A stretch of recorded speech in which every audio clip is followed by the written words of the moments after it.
498 ए के ऊपर honourable supreme court का महत्वपूर्ण और शानदार जजमेंट आ गया है। दिवाली का बड़ा तोहफा मिल गया है पति के घर वालों को। जी हाँ, 10 अक्टूबर 2024 का ही जजमेंट है, बहुत ही लेटेस्ट जजमेंट है। और आज के बाद अगर आपके ऊपर 498 ए लगा हुआ है तो आप भी इस जजमेंट का पूरा फायदा उठा सकते हैं।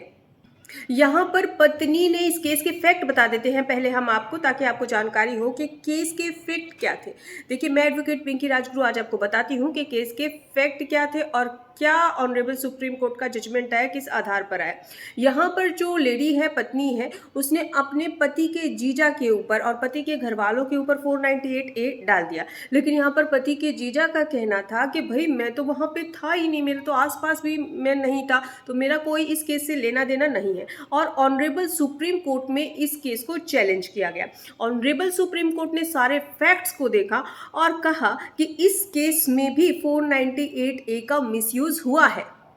अब यहाँ पे आपको क्लियर कर दूं, जो आईपीसी 498 था अभी बीएनएस में 85 और 86 आ गया है, लेकिन इसमें ज़्यादा कुछ बदलाव नहीं आए। मेन मुद्दा था कि जो ऑनरेबल सुप्रीम कोर्ट ने कहा कि भाई हाँ, इस केस में 498 ए का मिसयूज हुआ है, क्योंकि जबकि घटना बताई गई है उस टाइम पे तो ये पर्सन था ही नहीं यहाँ पर। इसी आधार पर, इसी फैक्ट को देखते हुए ऑनरेबल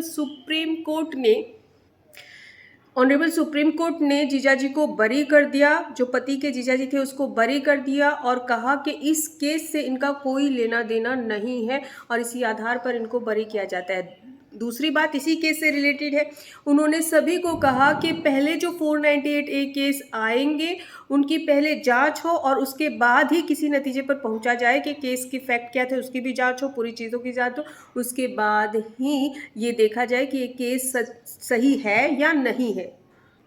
और निचली अदालतों को भी निर्देश दिए कि पहले मामले की जांच करवाएं।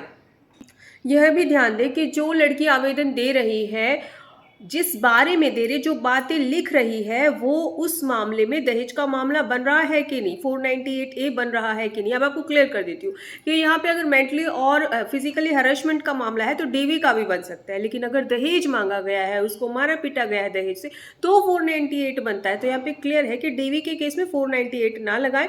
यहाँ पे क्लियर करें कि मामला किस चीज़ पे